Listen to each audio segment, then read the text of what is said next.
പക്ഷെ അതിൽ ഏറ്റവും പ്രധാനപ്പെട്ട പ്രശ്നമായിട്ട് എനിക്ക് തോന്നുന്നത് നമ്മൾ ഈ അസംബ്ലി തെരഞ്ഞെടുപ്പുകളിൽ പലപ്പോഴും കണ്ട് ഈ വോട്ടിംഗ് അട്ടിമറിയെക്കുറിച്ചുള്ള ആരോപണങ്ങൾ ഇന്ത്യ മുന്നണി ഉയർന്ന ഒരു സമയമാണിത്. മഹാരാഷ്ട്രയിലെ തെരഞ്ഞെടുപ്പ് അട്ടിമറിക്കപ്പെട്ടു, വോട്ടർ ലിസ്റ്റിൽ ക്രമക്കേട് ഉണ്ടായിരുന്നതാണ്. പക്ഷേ ആം ആദ്മി പാർട്ടിയുടെ ഇവിടുത്തെ ഒരു ആത്മവിശ്വാസം അവർക്ക് ഗ്രാസ് റൂട്ട് ലെവലിൽ കുറെ കൂടി മികച്ച പ്രവർത്തന ഘടകങ്ങളുള്ള ഒരു സംസ്ഥാനമാണ് ഡൽഹി എന്നുള്ളതാണ്. പക്ഷേ അവിടെ പോലും കഴിഞ്ഞ ലോക്സഭാ തെരഞ്ഞെടുപ്പിൽ നിഷാദ് ശ്രദ്ധിക്കണം, പല മണ്ഡലങ്ങളിലും ആം ആദ്മി പാർട്ടിക്കും കോൺഗ്രസിനും ബൂത്ത് ഏജന്റുമാരില്ലായിരുന്നു എന്നുള്ള വിവരങ്ങൾ പുറത്തു വരുന്നുണ്ട്. അവിടെയാണ് BJP ജയിച്ചു കയറുന്നത്. ഇക്കുറി ഈ ആം ആദ്മി പാർട്ടിയുടെ പ്രവർത്തകർ, അടിത്തട്ടിലെ പ്രവർത്തകർ എത്രമാത്രം കൊഴിഞ്ഞു പോയിട്ടുണ്ട്, ഈ തെരഞ്ഞെടുപ്പിൽ അവർക്ക് വേണ്ടി പ്രവർത്തിക്കാൻ എത്ര പേർ താഴെത്തട്ടിലുണ്ടായിട്ടുണ്ട് എന്നുള്ളതെല്ലാം ഈ തെരഞ്ഞെടുപ്പിൽ നിർണായകമാവും. കാരണം ഈ നെക്ക് ടു നെക്ക് ഫൈറ്റിൽ BJPക്ക് ഒരു എഡ്ജ് കിട്ടുന്നത് അവിടെയാണ്. ബൂത്ത് ലെവലിൽ ആളുകൾ ഉണ്ടാവുക, വോട്ടർ ലിസ്റ്റ് കൈവശമുള്ള പന്നാപ്രമുഖന്മാരുള്ള ഒരു പാർട്ടിയാണ് BJP എന്നുകൂടി ശ്രദ്ധിക്കണം. ധനസുമോദ് ധനസുമോദ്, ഇപ്പോൾ ഈ തെരഞ്ഞെടുപ്പിലെ വിജയം ആം ആദ്മി പാർട്ടിയെ സംബന്ധിച്ച് അവരുടെ ജീവൻ മരണ പോരാട്ടമാണ്. കാരണം ഈ തെരഞ്ഞെടുപ്പിൽ പരാജയപ്പെട്ടു പോയാൽ ആ പാർട്ടിയുടെ അതിജീവനം തന്നെ പ്രശ്നത്തിലാകുമെന്ന് നമുക്കറിയാം. രണ്ടാമത്തേത്, അത് വലിയ അഴിമതി കേസുകളുടെ കുരുക്കിനകത്ത് കിടക്കുകയാണ്. ഞാൻ ജയിച്ചു വന്നാൽ കൂടുതൽ ശക്തനായി തിരിച്ചു വരുമെന്നാണല്ലോ കെജ്രിവാളിൻ്റെ പ്രഖ്യാപനം. എല്ലാ വേട്ടകളും വേട്ടകളെയും അപ്രസക്തമാക്കുന്ന, എല്ലാം ഞങ്ങളോടുള്ള വൈരാഗ്യത്തിന്റെ പേരിൽ നടപ്പിലാക്കുന്ന പരിപാടിയാണെന്ന് ജനങ്ങൾ തെളിയിക്കുമെന്ന് പറഞ്ഞു. ഇത്തവണ ജയിച്ചിട്ടില്ല എങ്കിൽ അരവിന്ദ് കെജ്രിവാളിനെ സംബന്ധിച്ച് സർവാർത്ഥത്തിൽ വ്യക്തിപരമായി അദ്ദേഹത്തിൻ്റെതായ കേസുകൾ, അദ്ദേഹത്തിന്റെ പാർട്ടി, സകലതിൻ്റെയും സാധ്യതകൾ അടഞ്ഞു തുടങ്ങുമോ?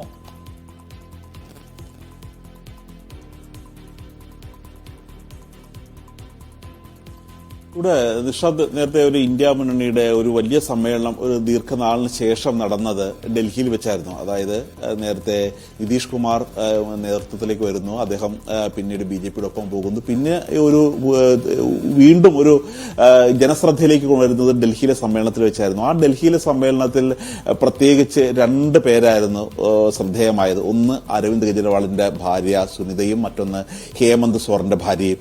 അപ്പോൾ പിന്നീട് നമ്മൾ കാണുന്നത് ഈ ഹേമന്ത് സോറനെ ജയിലിലാക്കിയതിനു ശേഷം ആ ഹേമന്ത് സോറനെ, ഒരു ആദിവാസി മുഖ്യമന്ത്രിയായ ഒരാളെ ഇവിടെ BJP സർക്കാർ ജയിലിലടച്ചിരിക്കുകയാണ്. അദ്ദേഹം ചെയ്തത് ജനങ്ങൾക്ക് വേണ്ടി പല കാര്യങ്ങൾ ചെയ്തുകൊണ്ട് ഒരു പ്രതിപക്ഷ പാർട്ടികളെ ഇല്ലാതാക്കുന്നതിന്റെ ഭാഗമായിട്ട് തന്നെയാണ് ഇത്തരത്തിലുള്ള ഒരു ജയിലിലടച്ചത് എന്ന വലിയ പ്രചരണമായിരുന്നു അവിടെ ജയമം അഴിച്ചുവിട്ടിരുന്നത്.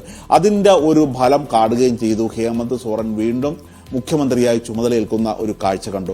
അപ്പോൾ ആ തരത്തിലുള്ള ഒരു വിജയം ഹേമന്ത് സോറൻ എങ്ങനെയാണോ രക്തസാക്ഷി പരിവേഷം കിട്ടിയത്, അതുപോലെ തന്നെ ഒരു രക്തസാക്ഷി പരിവേഷം ഇപ്പോൾ ആം ആദ്മി പാർട്ടി ഒരു പരിധിവരെ ഇവിടെ ഉണ്ടാക്കിയെടുത്തിട്ടുണ്ട്.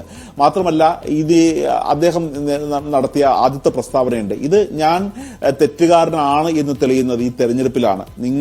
കാര്യം ഈ ഒരു കാരണവശാലും ഒരു രാഷ്ട്രീയ പാർട്ടി നേതാവും പറയാത്ത തരത്തിലുള്ള ഒരു പ്രഖ്യാപനങ്ങൾ നടത്തുന്ന ഒരു നേതാവ് കൂടിയാണ് അരവിന്ദ് കെജ്രിവാൾ. കാരണം 2015 തെരഞ്ഞെടുപ്പ് പൂർത്തിയായതിനു ശേഷം 2020 അദ്ദേഹം തെരഞ്ഞെടുപ്പ് നേരിട്ടപ്പോൾ അദ്ദേഹം പറഞ്ഞത്, ഞാൻ നടത്തിയ കാര്യങ്ങളിൽ നിങ്ങൾക്ക് ഉപകാരപ്പെട്ടെങ്കിൽ, ഞാൻ നന്നായിട്ട് ഭരിച്ചെന്ന് നിങ്ങൾക്ക് തോന്നുന്നുണ്ടെങ്കിൽ മാത്രം നിങ്ങൾ വോട്ട് ചെയ്താൽ മതി. എനിക്ക് ഞാൻ അങ്ങനെ കൃത്യമായി ഭരിച്ചില്ല എന്നുണ്ടെങ്കിൽ നിങ്ങൾ എനിക്ക് വോട്ട് ചെയ്യണ്ട എന്നായിരുന്നു അരവിന്ദ് കെജ്രിവാൾ പറഞ്ഞത്.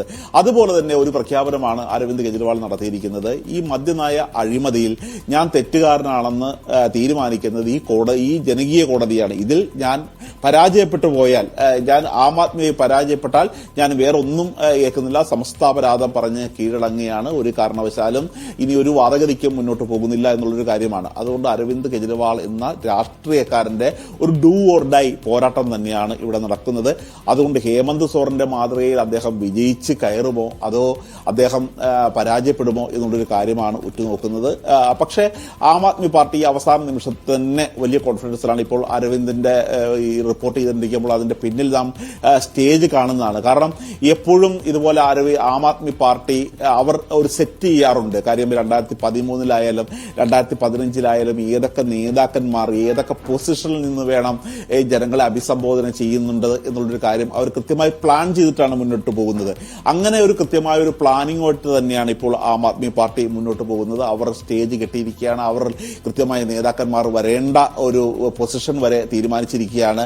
മാത്രമല്ല, ഇതിനകത്ത് നമ്മൾ ശ്രദ്ധിക്കേണ്ട മറ്റൊരു കാര്യം, ഈ 2013 2015 എല്ലാം ഇത്തരത്തിലുള്ള ഒരു എക്സിറ്റ് പോളുകൾ അവർക്കെതിരായിരുന്നു എന്നുള്ളൊരു കാര്യം കൂടി അവർ ഉയർത്തി കാട്ടുന്നുണ്ട്.